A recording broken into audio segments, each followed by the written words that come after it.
Hi everyone, I'm Kelsey from Just Sew and welcome to my Hand Embroidery 101 tutorial. I'm excited to be teaching you guys hand embroidery today using these gorgeous hand embroidery kits made by Tamar Nahir Yanai. And I'm very excited because she's an amazing artist and her kits are so cute. There are lots of different florals. I'm going to be using an assortment of kits throughout part 1 and part 2 of these hand embroidery videos. And they come with instructions, printed fabric and needle, as well as all of the thread that you're going to need to complete this. The only extra thing you might need is a hoop if you like to use hoops. I actually don't use hoops when I'm actually embroidering. I know a lot of people like to, but I don't really like to. It's just my personal preference. But I do like to frame them in embroidery hoops. So we sell both all of these patterns and embroidery hoops at Just Sew, which you can find our store at justsewstudio.com. I'm going to be using the Wildflower Circle kits to teach you guys today in part 1. There will be a part 2 video coming out shortly, so make sure you check our YouTube channel to see if that's come out yet.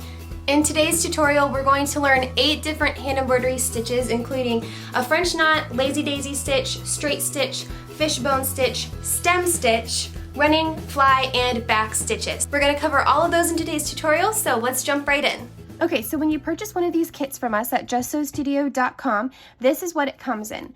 This is the Christmas tree embroidery kit, and if we turn it over, we can see that it comes with the printed fabric, your embroidery needle, all of your embroidery floss, which is labeled, and this little instruction card in here. This is a 4-inch hand embroidery design. The one I'm going to be using today is this one, which I've already opened, called the Wildflowers Circle. This has gold and taupe and pink, and it's so cute. So I'm going to kind of walk you through how to read these instructions, and then we're going to get started on our stitches. Here's a little instructional card that comes with each kit. So this is the Wildflower Circle. The diagram here shows you what color thread to use for which stitches, when to use 2 strands, when to use 1 strand, and it has everything labeled. This is a lazy daisy stitch, French knots, fishbone, etc. And then the color key is down here. And then we open it up, and it does have actually already instructions on how to do each of the stitches. I think she does a great job with her little diagrams and drawings right here, but I know that sometimes it's more helpful to see it in video. So I'm going to do this tutorial for you guys for that reason, but you do always have this to look back on for reference. And these are the 8 stitches that we're going to work on today. Okay, so here you can see I've already kind of gotten started just to give us a head start. You can see how the designs are printed onto here and how my stitches cover each of them up. So these ones are made with 2 strands, and these little tiny wildflowers on the outside are made with 1 strand, as indicated in the instructions. 2 strands, 1 strand. So I'm going to be referencing this paper here as I walk you through the different stitches for this design. All right, so the first stitch we're going to learn is this stem stitch, which we're going to use on this little wildflower cluster down here using our gold thread, which is named Old Gold. As per the instructions, I only have 1 strand of thread for this one, and I'm just going to knot it at the end there, make sure that I have a tail, and I've threaded my needle, and we're ready to get started. So, this is how I'm reading this. So this is the gold part right here that we're going to be doing, these little wildflowers, and then we have this tiny wildflower cluster on this side as well. And the reason that I know it's a stem stitch is because every time a stem stitch is labeled, it's just the stems of the wildflowers. So some of it is you just have to use the context, like stem stitch here, so I can assume that this long line is a stem stitch as well. And then these little loops are labeled lazy daisy, so that's what we're going to use for the flowers and the leaves. Okay, so to get started, my stem with the gold thread starts right here. Like I said, I'm just using the instructions as a guide. My stem stitch curves this way, so I'm going to be holding my thread towards the curve. So since the curve, I'm going to actually hold my fabric like this. Since this is curving to the left, I'm going to hold my thread to the left as I do these stitches.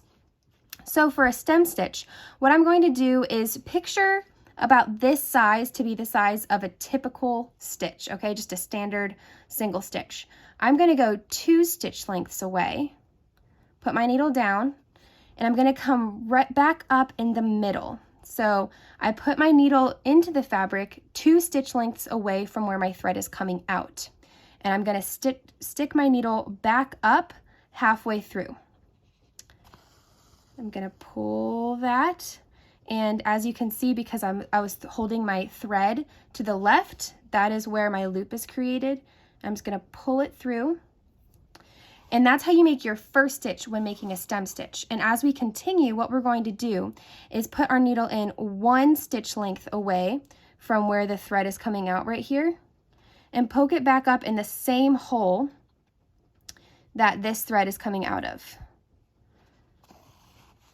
Okay, so again, I'm not using a hoop. The only reason that I probably would is to keep the little corners from getting caught in my thread, but I really don't mind unhooking them if they get tangled up. So I'm gonna keep going like this and just have you guys watch me. It's a little hard to describe verbally, but hopefully if you're able to see what I'm doing, it's gonna be helpful.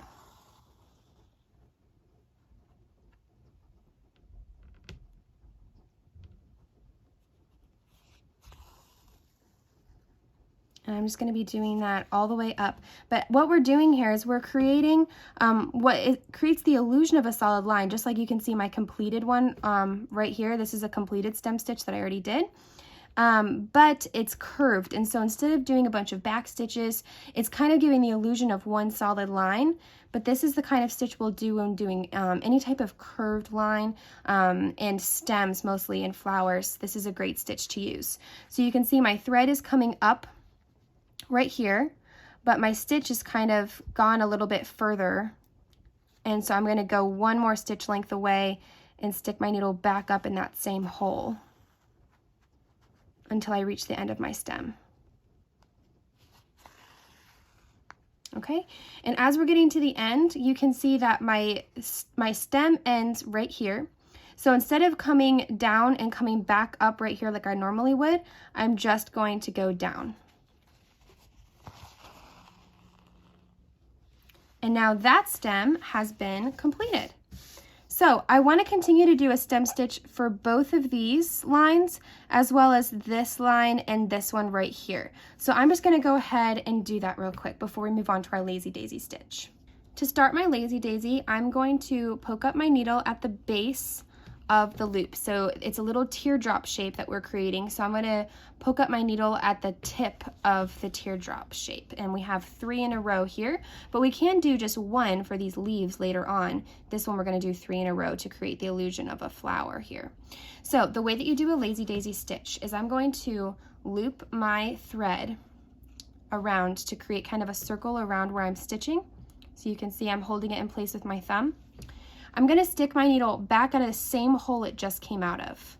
And then I'm going to rock it to come back up at the opposite end of that teardrop shape. And as I pull my needle, you can see that I've pulled my thread up kind of in the center of what's creating this thread loop around it. And as I pull, I'm going to pull carefully because I don't want to pull it too tight. It's going to create that teardrop shape for me. Then to secure it, what I'm going to do is make sure that my needle is on the other side of the thread so that it's going to kind of create a tiny stitch to secure it in place. And I'm going to stick my needle back up at the point of the next teardrop, which happens to be the same point that we went into before. I'm going to do this process 2 more times to create these other flower petals. So my thread is coming out of the point here. I'm wrapping my thread around in a kind of a circle around where I'm working. Poke my needle back down into that same hole and rock it so that it comes back up at the opposite end of the teardrop shape. Slowly pull, and as it gets smaller, make sure I'm not pulling it. I don't want it to look like a straight line. I want it to look like this loop, so I'm going to leave it kind of loose. And then I'm going to insert my needle to secure this little loop in place, so on the other side of that piece of thread. And then I'm going to poke it back up at the tip of the next lazy daisy stitch. So this is called a lazy daisy, and it's easier to see what I'm doing using 1 strand of thread, but oftentimes you will be using 2 strands of thread. I'm going to do that 1 more time to complete this flower.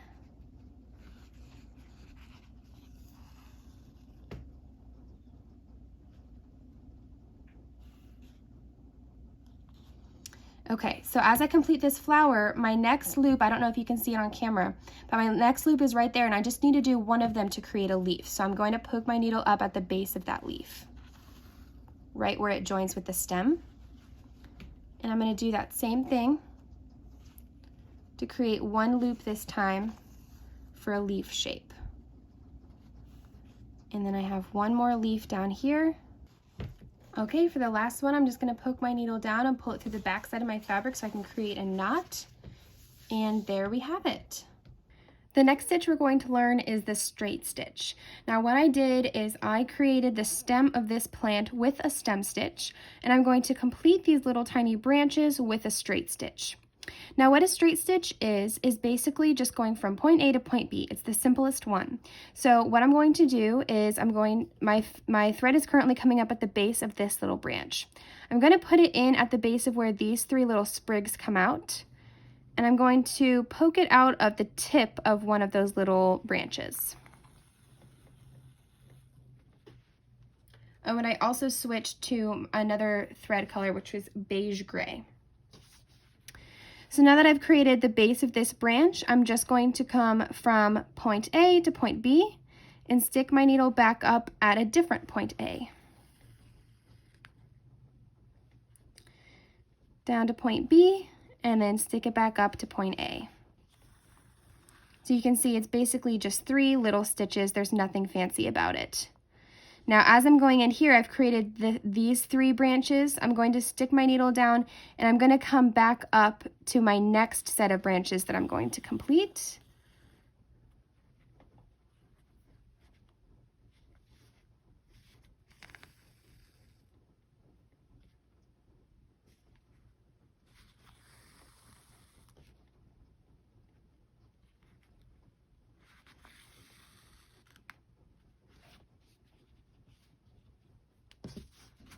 And there you have it.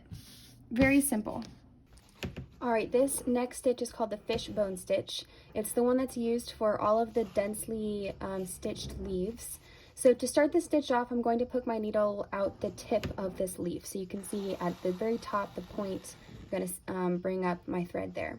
And then I'm gonna come down about 1 stitch length down the center vein of the leaf, and then rock my needle to stick it up right next to, not the same hole, but next to the hole that I previously came out of. So try to follow along visually as well as audibly if you can. And then I'm going to put my needle down right underneath that first stitch inside the vein of the leaf and rock it up on the right side of that initial first stitch. And what we're going to be doing is alternating from the center to the left, from the center to the right, from the center to the left, from the center to the right. So you can see I'm sticking my needle into the center vein and then rocking it to the right of that first stitch. Every now and then the thread will get a little bit tangled up. Just give it a little pull and it should come untangled pretty easily. And then put it back down in the center of the center vein of the leaf, and then stick it back up to the left. So you're just going to be going back and forth, and the thing to make sure of is that as you're coming up on the right and left sides and in the center of the leaf, make sure that your stitches are very close together. And that is what makes this stitch look so pretty, is when your stitches are really close together and you're using 2 strands of thread. So it's a very thick look that you get at the end. So I'm just going back and forth from the center to the left, from the center to the right, over and over and over again. And my stitches are super close together, and that's what's going to make it look like I have a center vein down my leaf, and my stitches kind of look like the offshoot veins coming out to the ends of to the edges of the leaf.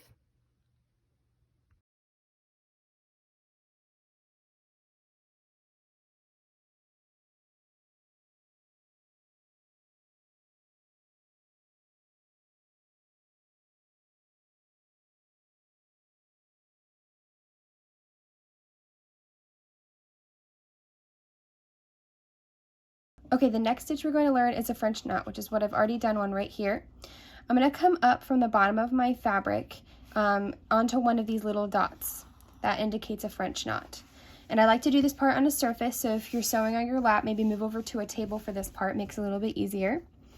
I'm going to wrap the thread around my needle a couple of times. I think usually it's 3 times, but sometimes I do it more than that. And then I'm going to keep it nice and tight around my needle. And I'm going to stick my needle down into the fabric right next to the hole I came out from. And keeping my thumb on that thread to keep it nice and tight, I'm going to pull my needle out the back side carefully, and you can see that created my French knot there. Okay, I have one more to do right here in this little cluster, so I'm going to come up, lay it down on the table, wrap it around 4 to 5 times. Be careful with this part, stick it down next to the hole you came out from. Keep it taut with your thumb as you pull the needle out the back side.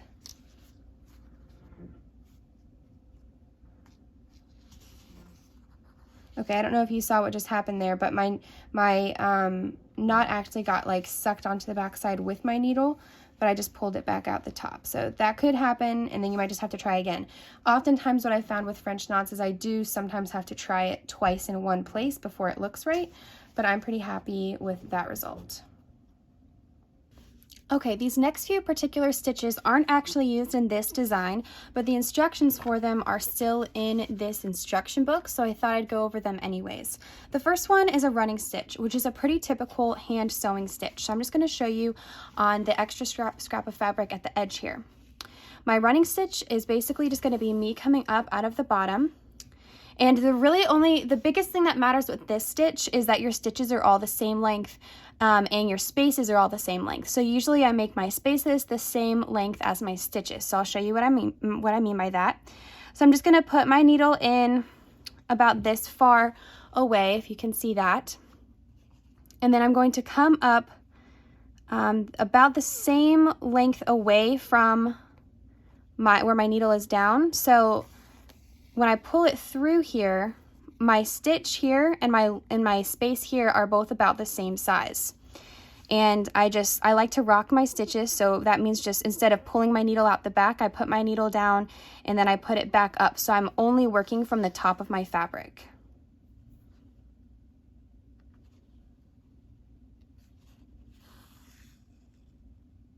Like that. So that is a running stitch.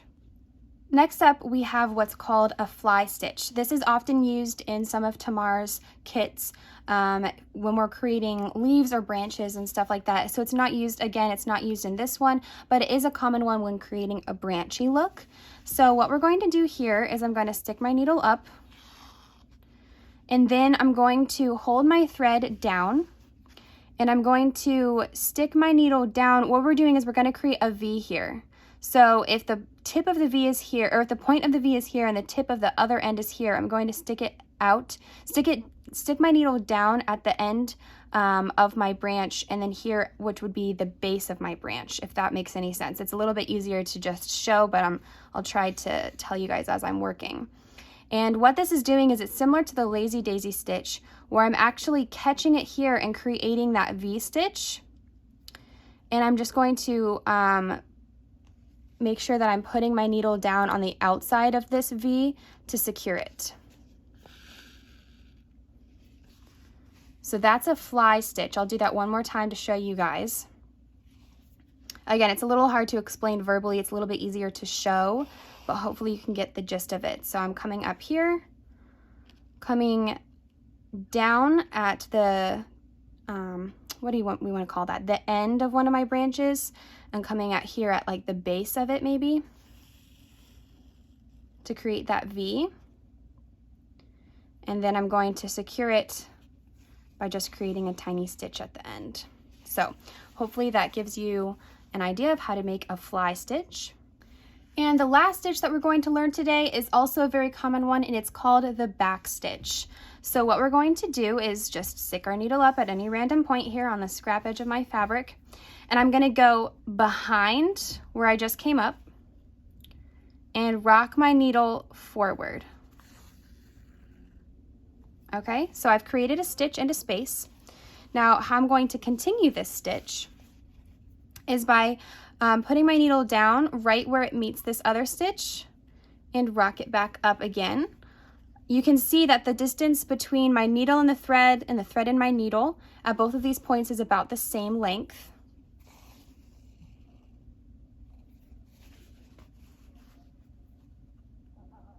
And I'm just going to keep repeating that over and over again. And when I'm done, I'm just going to put my needle in here, pull it out the back, and create a knot on the back. So a back stitch is basically how you create an end-to-end stitch that looks with no spaces. Thanks so much for joining me for this Hand Embroidery 101 Part 1 tutorial. Make sure you stay tuned for Part 2. Subscribe to our YouTube channel to be notified of any future tutorials, and make sure you like and follow us on Facebook at Just Sew Studio. Thanks for watching, and I'll see you next time.